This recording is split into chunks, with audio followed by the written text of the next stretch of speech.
the bullion holdings. Is that still the case? And if it is, can this gold and silver be kept on the books but lent out? That's a very good question. To my knowledge, it is. Let me give you a little bit of background information on this. When you buy gold or when you buy silver, it basically comes in two forms. You can buy physical gold and physical silver, and the way you do that is you either buy it and store it yourself, or you buy it and have someone store it for you. You actually own physical metal. And this is basically what we do for our customers. We enable them to buy gold and silver through us, and then we store it for them either in London or in the UK. On the other side, you get, and that's a tangible asset. On the other side, you get this financial asset that I call paper silver or paper gold. And it comes in a variety of different forms. It comes in pool accounts, it comes in mint certificates, it comes in bank certificates, and even the ETF is a paper form of gold or a paper form of silver. Because when you own an ETF, you don't actually own gold, you don't actually own silver. You own exposure to the silver price or exposure to the gold price in the form of a share. Now, first of all, the ETFs allow shorting.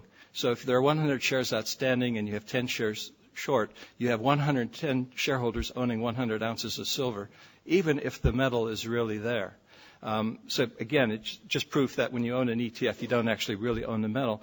And I really recommend owning the metal in this environment because you want to avoid counterparty risk, in addition to having the exposure of a rising silver price or a rising gold price.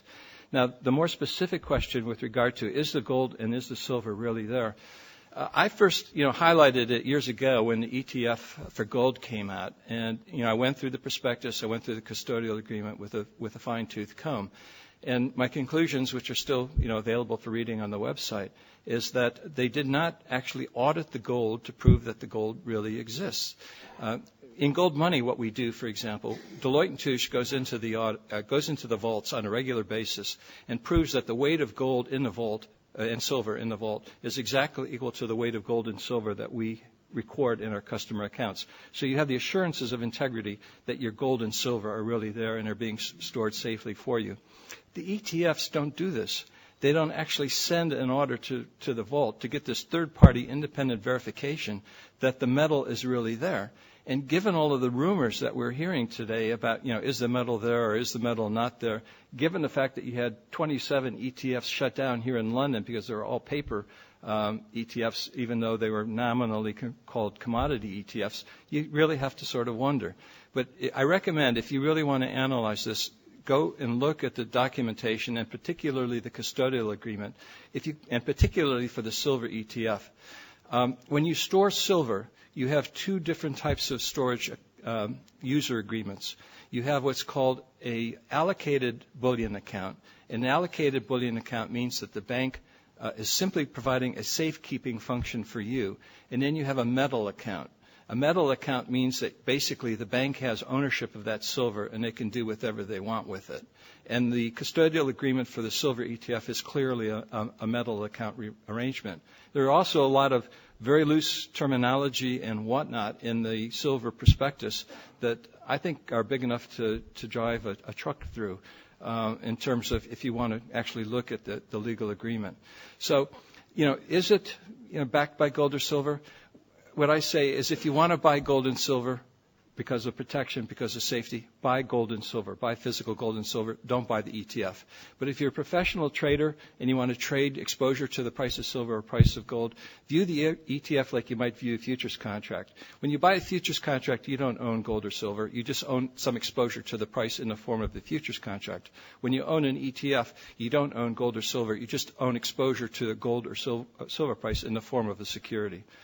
That's the safe way to play it until they come out with an independent third-party first-class audit proving that the gold and silver are really there. One more question. Just on your view of the U.S. dollar, on a purchasing half parity basis, prices are half in the U.S. than they are here. The U.S. also has a lot more gold than the UK or euro land, and they're all fiat currencies. I'm just wondering if it looks to me, perhaps you can explain why you're so bearish on the U.S. dollar, but I think the euro is headed down.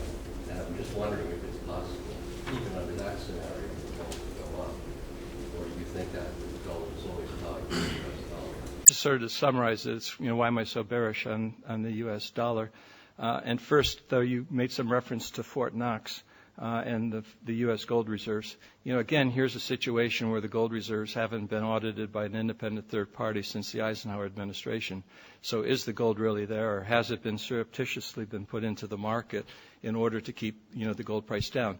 The logic, of course, is that there's only one competitor for fiat currency, or two competitors, gold and silver.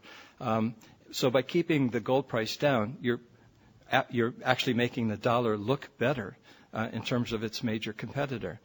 When the dollar was, or any currency was on a gold standard, the relationship was complementary.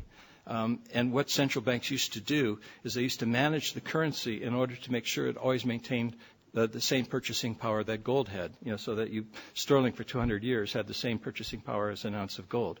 And under the sovereign gold standard relationship from the pound to the sovereign that prevailed from 1700 to 1914. In the last century, though, the central banks started grabbing the other end of the stick. They kept, rather than managing the currency to fit gold's price, they started managing gold to fit the ever-diminishing price of a gold ever-diminishing price of the currency itself. So, for example, in the 1960s, Fort Knox distorted 10,000 ounces of gold to try to make the market believe that $35 were worth 1 ounce of gold, but the market knew better. Eventually, they had to stop, and the gold price rose. Now, so first of all, the question is the gold really there or not? We just don't know. Secondly, yes, the euro is a problem. The dollar looks cheap on a purchasing power basis compared to other currencies of the world. But, that purchasing power is a function of a variety of different things. I first moved to Thailand in 1971, and I couldn't believe how much $5 would buy in Thailand compared to what $5 bought in the United States in New York City, from where I moved from. And you have all kinds of factors that impact purchasing power, so don't really look at purchasing power so much, but just look at the underlying fundamentals of the currency. My view is that all fiat currencies end up in the fiat currency graveyard, and the dollar is clearly on this path. And the reason why it's on this path is that the dollar is being created to excess, much more so than the euro, actually. But the euro has its own problems in terms of not having a lender of last resort, having different countries and different customs and different ways of doing business. But until the dollar gets off this path to the fiat currency graveyard, you have to assume that the dollar is going to collapse, just like the first currency in the United States collapsed, which was called the Continental. And the reason why the framers of the Constitution put into the Constitution that gold and silver should be the money of the United States was to avoid the problems that they had with the Continental. They didn't want that to occur again. Unfortunately, we abandoned the wisdom of the framers of the Constitution in 1971, and we're suffering today with the dollar the same problems that they suffered with the Continental 250 years ago. So anyway, until we get off this path to the fiat currency graveyard, the dollar is toast, I'm sad to say. Thank you. One final, very quick question from that gentleman at the back. Okay. Be very, very quick, sir. Mr. Turk, one question you are not expecting. Could you give us a few words about the silver price manipulation? I'm sorry, I didn't quite hear that. I think the question was, can you ask us about silver price manipulation? Silver price manipulation. If you can. I think the silver price is about ready to explode. There's been a lot of talk that there's going to be a default on the COMEX. I don't know whether that's true or not. But, the shortages that we're seeing in the silver market, and to a certain extent in the gold market, remind me of March 1968, when the attempt to keep, gold and silver at low prices failed, and central banks then threw in the towel, stopped supplying metal to the market, and ushered in what was called the two-tiered gold market, where the official price stayed at $35 an ounce, and the free market price was a much higher level in which the market transacted. Is silver manipulated? To me, it seems quite clear. You have one bank carrying a huge short position, and the incentive is that twofold. It's helping to keep, the pressure off of gold. You can't have silver flying higher with gold sitting there because it makes gold manipulation that much more obvious. And secondly, there's an incentive to being short silver. You earn what's called the contango, which is the interest, on forward months. And, banks can make a lot of money over time as long as the silver price is not rising or even more money if the silver price is falling.